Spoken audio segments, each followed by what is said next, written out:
I had a good time. I had a good time in parts. Well, that was a movie. Hello and welcome back to First Thoughts. I'm Simon, this is Justin, and today we're giving our first thoughts on Eddington. And boy, oh boy, we're going to keep the non-spoiler section short and to the point. So, Ari Aster is a very interesting director and writer, filmmaker. His movies Hereditary, I think, was universally loved when it came out. Midsummer, pretty much same thing. And then Beau's Afraid came out, and boy, oh boy, to repeat myself from when I saw that the first time, walking out of the theater, I heard one half of a couple go, well, I'm never seeing that again, and that seems to be a lot of people's reaction to that. However, I love that movie so much, and this movie seems to be another one that even before it came out, it had mixed reviews from the festivals that I played in and critics that I'd seen and all that. I think it had a 5 point something on IMDb before we saw it. Don't know what it's at now, haven't checked.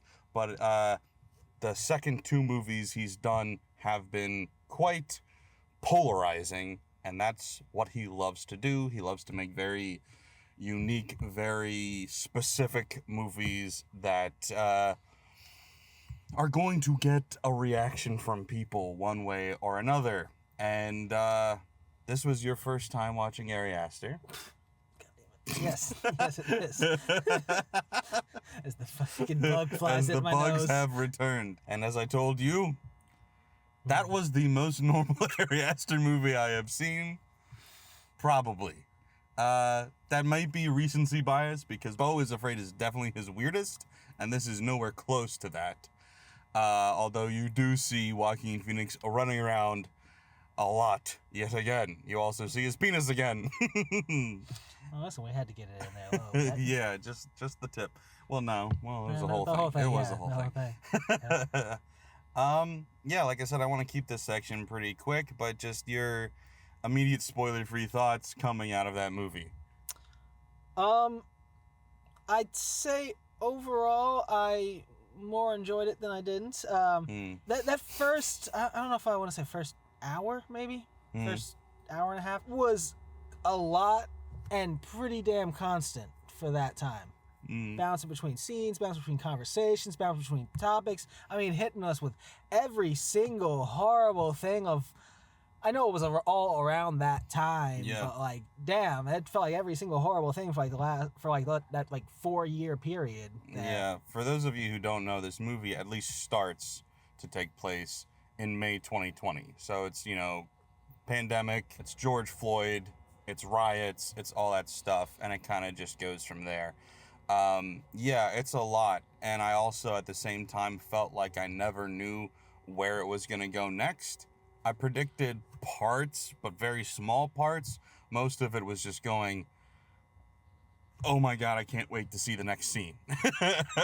Yeah, I pretty much had no idea where this was going at basically any time. I had some guesses. Most of them didn't go the way I expected, but then again, probably shouldn't have had any guesses for the guy. I have never You've never seen any of his movies, so Yeah. you didn't know what you were getting into. No, not at all. Not at all. Also didn't read a synopsis for this movie at all. Good. Just heard Joaquin was in it and Pedro. Pedro, Emma Stone. Forgot Didn't know she Austin was in Butler was in it. Yeah, didn't recognize that was him. I will say, as a non-Austin Butler fan, this was a good performance by him. Small, but good performance. Yeah. Did not catch an ounce of Elvis in it. I think he's finally exorcised that demon. My God, we're free. Listen. You get a speech coach for a little while. It didn't work for Dune. It did not work for Dune. It was still there. Didn't work for that biker movie either. Holy hell. So, yeah, It no. happens eventually. I loved this movie. I really did. As an Ari Aster fan, I wouldn't say anything about it surprised me. Frankly, like I said, this is one of his more normal movies. It is strange. It gets strange. But I wasn't, it was nothing shocking about it to me, if you know Ari Aster. But if you're not used to it, it's definitely weird.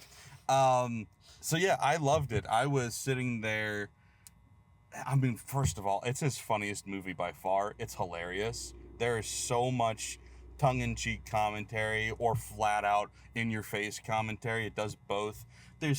I would say, some people would say it's never subtle, but I think there are subtle moments sprinkled in there. For example, there's a small little thing where during his political campaign, Joaquin Phoenix, you see it in the trailer, goes on a political campaign. He's got these signs written on his car, and there's like typos and stuff to show like he's not the most intelligent guy or whatever. So it's like there's commentary in there that ranges all over the place, just like these bugs. Holy hell.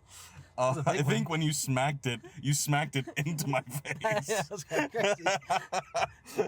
I caught it with one finger. That's great. But yeah, it's definitely also not subtle at all at other times. It's so ridiculous. No, it did not feel very subtle. I kind of, a lot more often than not, felt like this wasn't very subtle. I definitely feel like I understand where Ari Aster, or at least the characters, at least a lot of his characters, what sides they align on. Sure.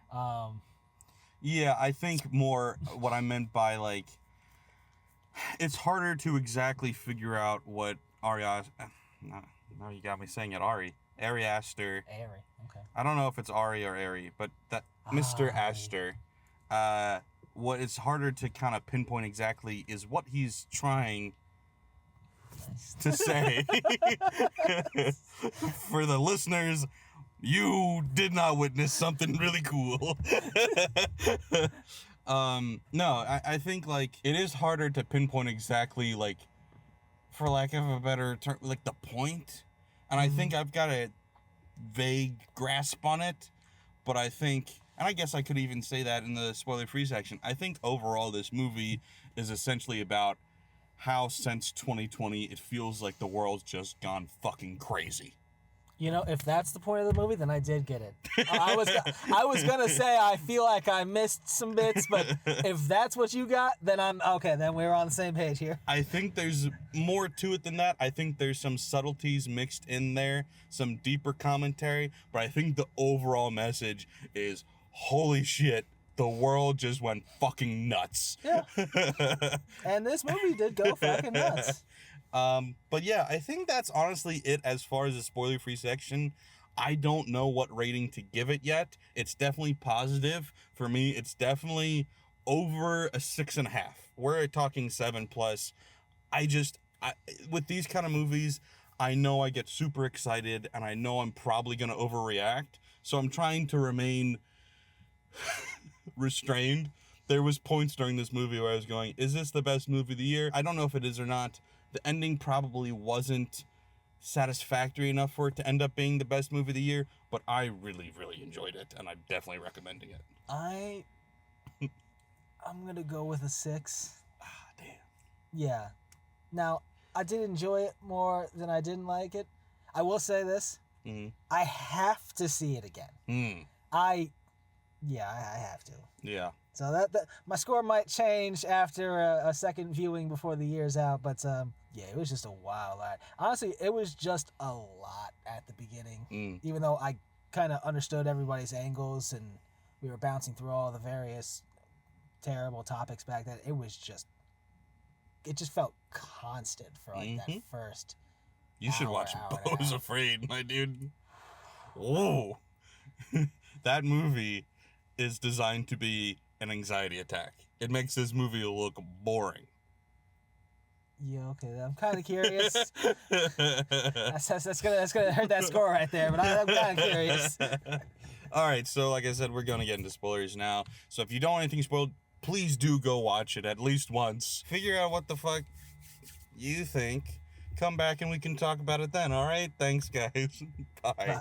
So yeah, I think overall commentary, like I said, I think the overarching message is the world's on fire. How about yours? That's the way I like it, and I'll never get bored. I mean, we had COVID, BLM protests and riots, We had George Floyd. Well, that's what started the riots. Still, but yeah. We had just general conspiracy theories from the mother-in-law, Constantly, yeah. whatever. It was showing, like, I think cult leaders. Yeah, it was showing how, like, QAnon stuff almost. How a fairly normal, and granted, Joaquin Phoenix's character was always right-leaning from the jump. He's right. Yeah. But he's surrounded by people that are just slowly making him go insane the whole movie, because, like, his mother-in-law is absolutely insane. His wife starts less insane, but then becomes even more insane than the mom. He just feels like the mandates are insane, which parts of them are, parts of them aren't. He's an asthmatic man. Yeah, he can't wear a mask. The thing that stuck out to me that I still have no idea what's going on there was the Bitcoin thing they brought up a couple times, and then also the AI, what was it, like something golden Magikarp. I did love that. Yeah, it was like Total, solid gold Magikarp. Yeah. And I don't know if that was just a reference to Pokemon exactly, because they had the gold Magikarp and maybe because wasn't that when? Oh no, the Pokemon Go thing was before the pandemic. Yeah, that was. So it wouldn't have been a reference to that. No, the solid gold Magikarp. The only thing I could think of in there, outside of like the AI and the whole building, being like that's very modern, but like the name. The only thing I can think of is the gold Magikarp from the Pokemon TV show and from the games. Yeah, so I mean, obviously that was a Pokemon reference, and I get, and I love it. AI is a thing, and all of that, and the data centers to power AI are sapping the resources and destroying the environments around. Sure, and, I get all that, but like just knowing Ari Aster, I feel like there's something deeper there I'm not getting, because. In Beau's Afraid, there was this whole deep, convoluted thing about this business that kept popping up in the background. And it's not important to, like, the overall plot, really, but it's, like, fun Easter eggs, and he does stuff like that. I'm like, I'm sure there's a deeper explanation, but I don't know what it is yet. I'll probably find out in a year. But, yeah, so there's that. There's even, like, the religious aspects of people abusing people that are, I guess, naive or just... easy to be corrupted or are just looking for more, that kind of thing. People that have been abused, especially. There's a lot of fun commentary in there as well about how politics and social politics especially, but all politics really, it isn't usually about the politics, it's about people's preconceived biases or their own agendas. Like, obviously, the most obvious thing there is Joaquin Phoenix hates Pedro Pascal, partially because of his politics, but also he's using the whole thing with his wife as a reason to hate him. Yeah. And then also there's this kid who is essentially a Kyle Rittenhouse parody, who the reason he gets involved in politics at all is just because of a girl he's trying to impress. And there's so much about how what we do as people isn't actually logical. It's just we get swept up in one thing because, I like this girl. Oh, she's political. Oh, so then I'll be really political this way. Oh, well, now she is mean to me, so now I'm going to go the opposite way in politics and become Kyle Rittenhouse. And, I shot a guy, so now I'm a hero. And it's like, it's all circumstantial. It all means nothing. Like, even with Pedro Pascal, who is a much more traditional political figure and a lot less seemingly insane than, Joaquin Phoenix becomes, he also, so much of his agenda is just personal biases and appearances. Like, he is enforcing this mask mandate, but he's not wearing a mask when he's supposed to be or wearing it correctly. He's saying, like, well, you can't go out and have these social gatherings, but he's having social gatherings, and so is his kid. You can't be caught. Right. For us, at least. And so it's like everybody's a hypocrite. Everybody just wants to do what they want to do. And so I enjoyed that commentary. Yeah. I think it's going to be unpopular because everybody wants to be right. But I think part of what Ari Aster was saying is that y'all are all frauds and y'all are all crazy and the world is only getting crazier and holy shit, I'm kind of scared.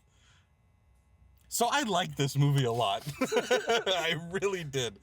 Frankly, just talking about that, sorting my thoughts together, made me like it even more than I already knew I did. So... See, it's definitely well put together. And while I did feel like I was getting a little crushed by how constant and unrelenting it was in the beginning, honestly, the subject matter, at least for the first portion, is just downright sad. Oh, it's extremely depressing. It is. But I love depressing shit. I especially love depressing shit when it's kind of from the perspective of a filmmaker going just like, ah! And that's what this movie felt like, is there's no solution being offered up. There's no real explanation being offered up. There's no way out mentioned. It's just, fuck. And that's why I love it so much, honestly.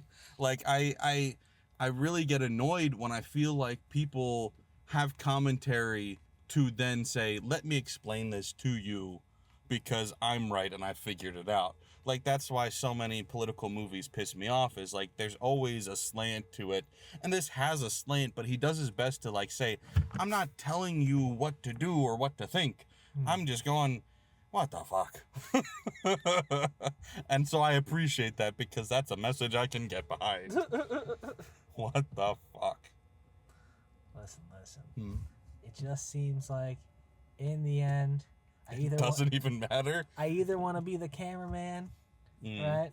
Or I want to be the last person to shoot the gun. One of those two roles seems to be the only one that's working out here. Yeah. Yeah, well, that's life. I don't know that there's even much more to say about this movie. I mean, sure, we could talk about it, and we will talk about it, but it's like, it's not, from my perspective, I could be missing something. It wasn't really that complex. It was just what I laid out. And maybe I'm missing deeper messaging there. I probably am, at least a few subtle things. But overall, that's kind of seemed to be the basic idea of it. And I thought it was excellently executed. I thought the cast is phenomenal. I thought the directing is, as always with Ari Aster, it's fantastic. The camera work was great. I caught myself just watching the camera instead of the movie at times, which some might complain is a little distracting, but I don't think it's distracting to the average person. I think it's distracting to somebody who's used cameras before. Yeah, I mean, there's every once in a while I watch a movie where it professionally frustrates me and makes me go, why do I bother trying to make stuff? And I could see why this isn't that kind of movie to you, because that's more on the technical side of things, and you're watching it going like, I enjoyed it, but not a lot. From a technical standpoint, as much as I enjoyed the story itself, which I thought was great until, like I said, the last few minutes I thought were unnecessary. But maybe that's because I'm not understanding it. But from a technical perspective, I was just kind of in awe the whole time, going like, man, this looks good. It sounds good. The acting, the directing, it's all pretty much flawless as far as I could tell.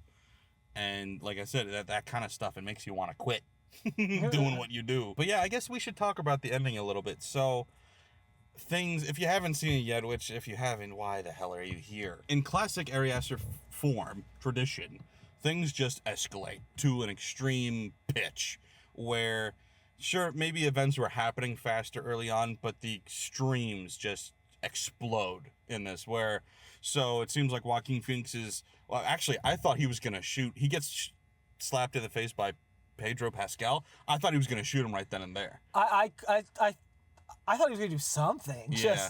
Just he starts to like walk away and then kind of like considers it and then fully commits to just bitching out. Yeah. And then I thought he was going to go back to his car and do like a video about it, like play victim. I thought that might be where it's going. But no, he then shoots the homeless guy. And which, yeah, that was something. Yep. And then he snipes Pedro and his son later. And then immediately you know he's going to get caught because he steps on one of the casings and so doesn't see it. And he tries to cover his tracks, but not very well. He writes in his own handwriting, spray paint on the wall. It's not a great cover-up. And it started well. It started fine, yeah. You could see that even though he couldn't find that one casing, that he knew it was kind of missing. He's kind of counting a little bit, trying to find it, couldn't find it, had to give up on it. Yeah. He did a lot of things right. He just did... And then the rest wrong. Just as many things wrong, yeah.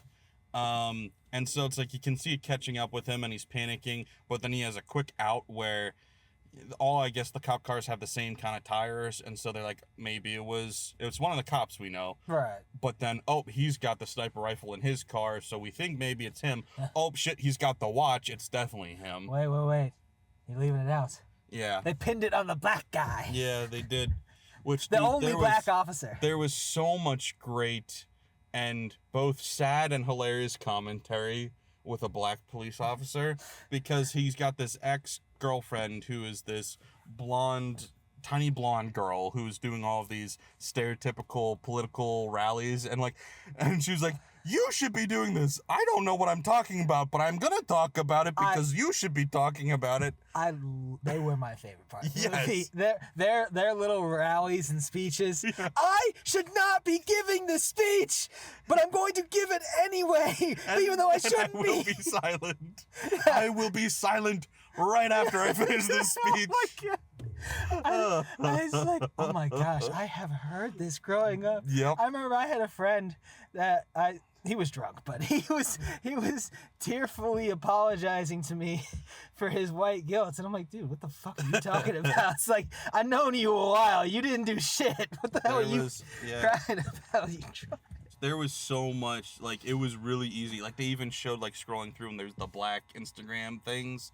I posted that. And so it was I remember that because it was so easy to get swept up in the false humility of it all or whatever. And anyway, not to get super political on this, because even though it's a political movie, we don't have to be. That's the fun thing. I know nothing. But anyway, that's the exact stuff I need to see again. It was so good. It was so good. So much happened in that section. I just feel like I'm missing some bits. But anyway, so he starts to get it pinned on him, but then there's this meddling police officer that's not part of their jurisdiction. He's from a partner or a neighboring county. Yeah, so it seems like they're next to what. Yeah, maybe if I was off here, it seemed like tribal land, and these are tribal sheriff officers. Pueblo, they said, or something. Because they're setting the rules in their area, and they're policing, and they're very strict on the borders here. Don't you have an alcoholic in your casino that you need to worry about? Yeah.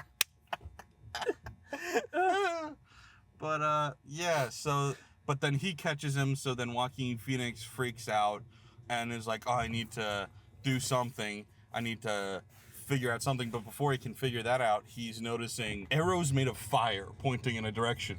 So he follows them. Yeah, that's always a great choice. Finds both of his other cops there, including the one that got locked up.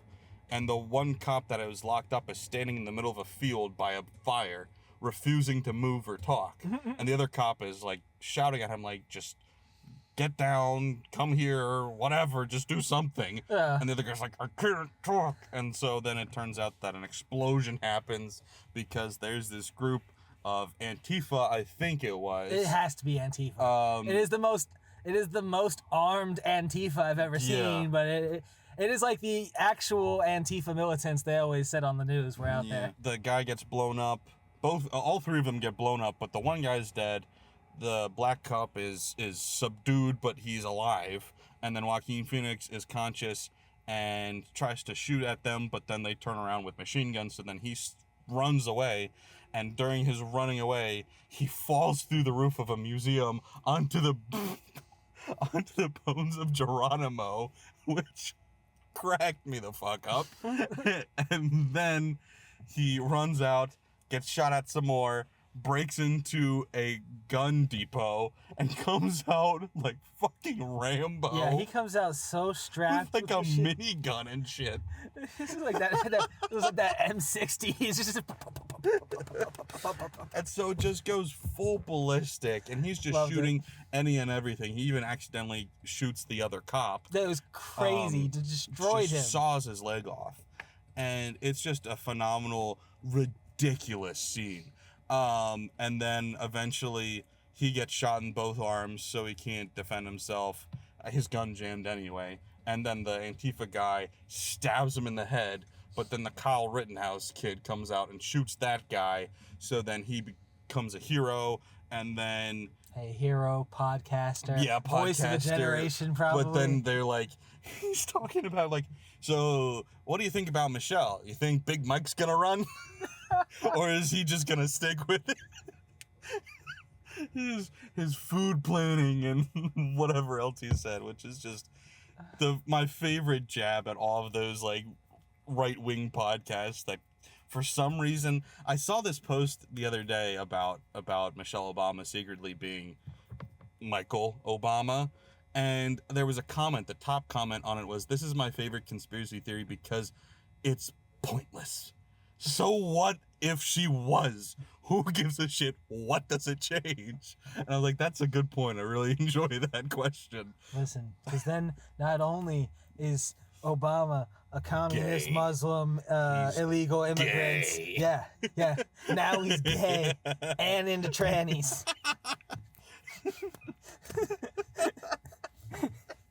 Give him a Bud Light then. I don't know. Listen. I said a lot of negative things about the man.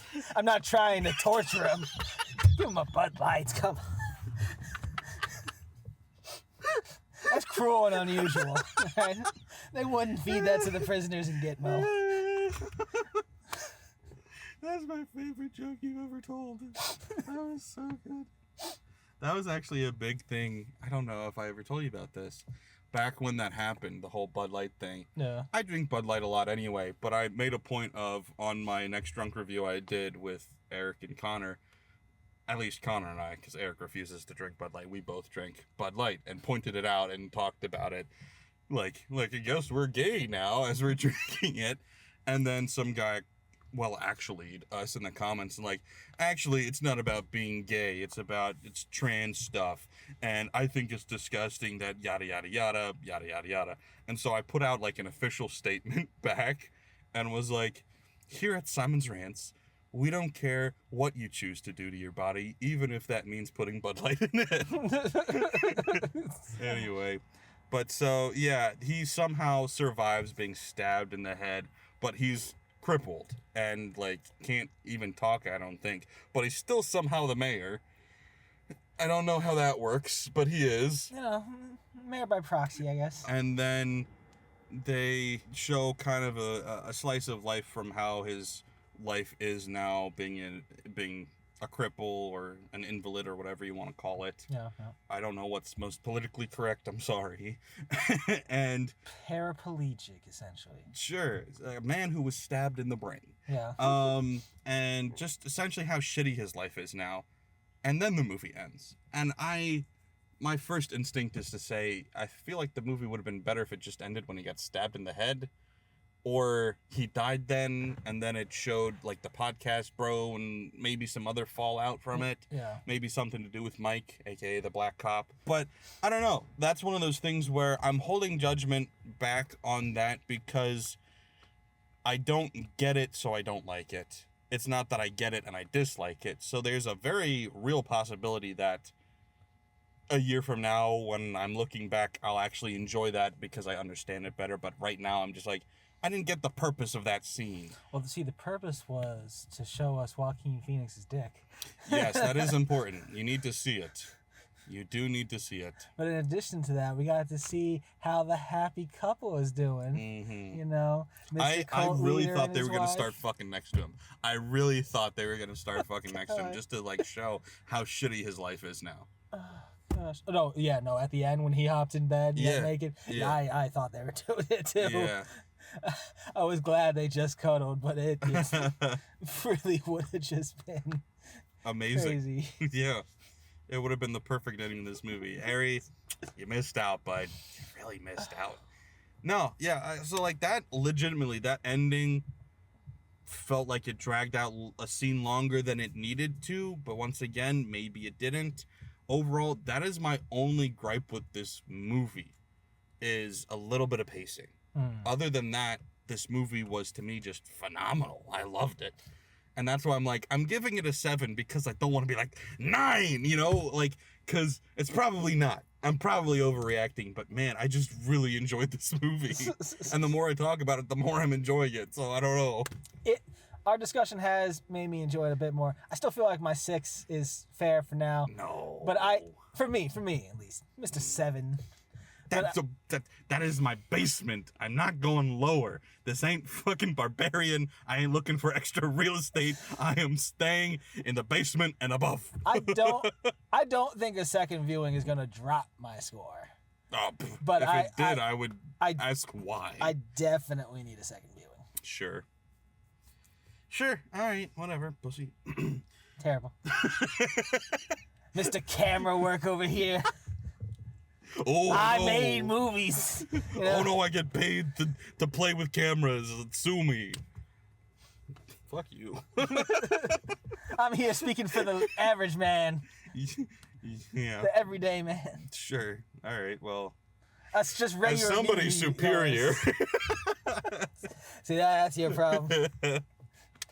No, it's your problem. When me and my Antifa buddies come and tear y'all down. You're elitists. Yeah. Dude, this isn't a real gripe or a complaint or anything like that. I did frankly expect them to do more with Austin Butler's character, though.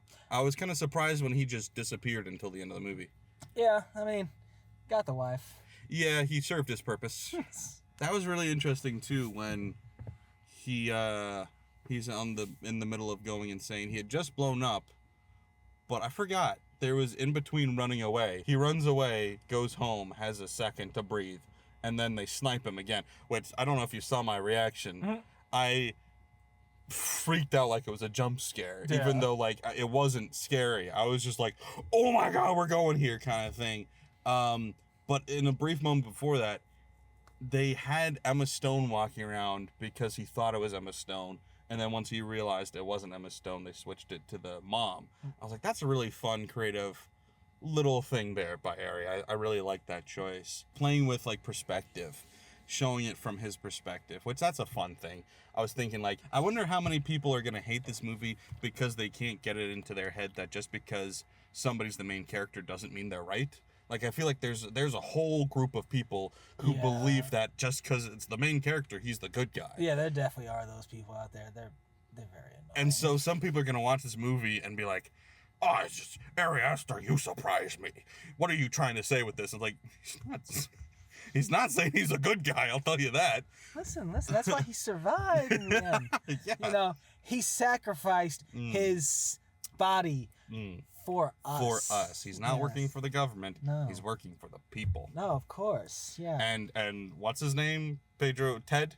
2 movies with a Teddy in a row today, by the way. True. Ted, he's working for the governor who's working for, like, Jeff Bezos. I forget who the picture was, but it was somebody like that. Jeff Bezos or not Elon Musk, I would remember that. But like they had that on the side of his car. I think I'm basically done talking about this movie. I really, really legitimately enjoyed it. I'm not surprised by that. I've loved every Ari Aster movie I've seen.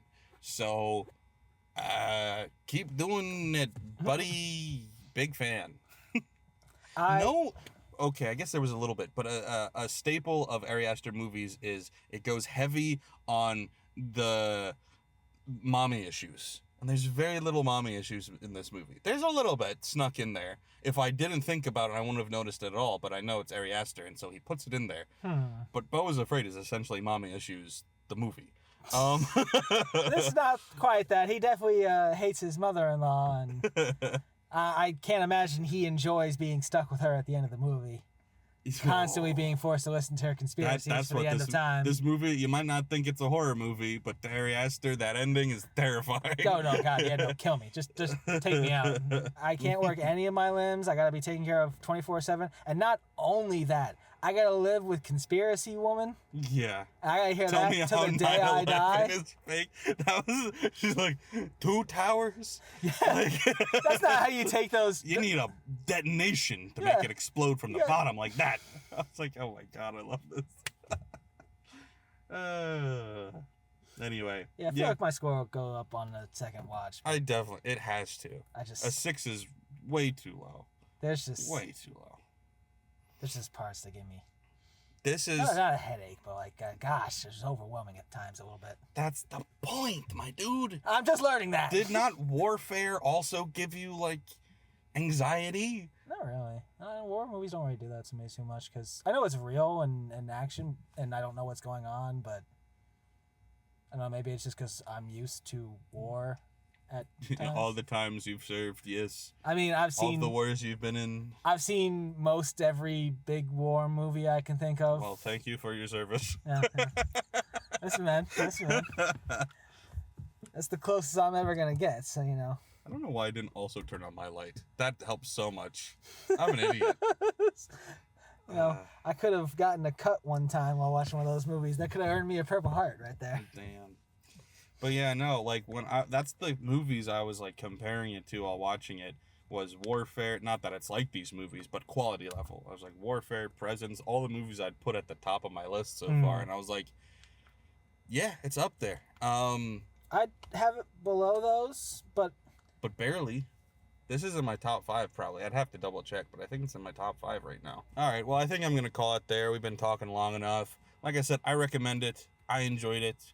It's definitely for Ari Aster fans. Like, it's not like, oh, wow, he's really opened up his style. This is a whole new audience he's going to get. No. People know what they're getting into when they watch Ari Aster, and this is certainly that.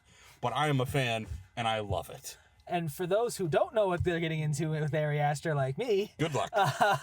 Godspeed. I enjoyed it. Probably won't enjoy it as much as the fans, but I will say it's made me pretty curious.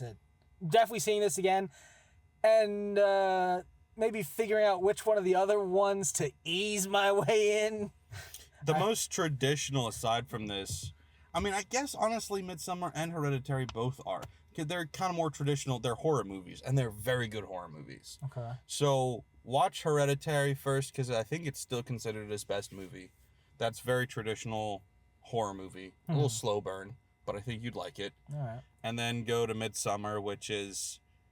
It's also horror movie, but it gets out there as far as how graphic it is, and not just, oh, it's bloody. It's like, oh, my God, in some weird ways. But I love it. Yeah, I feel like I've heard things about Midsommar. It's been a while. Phenomenal.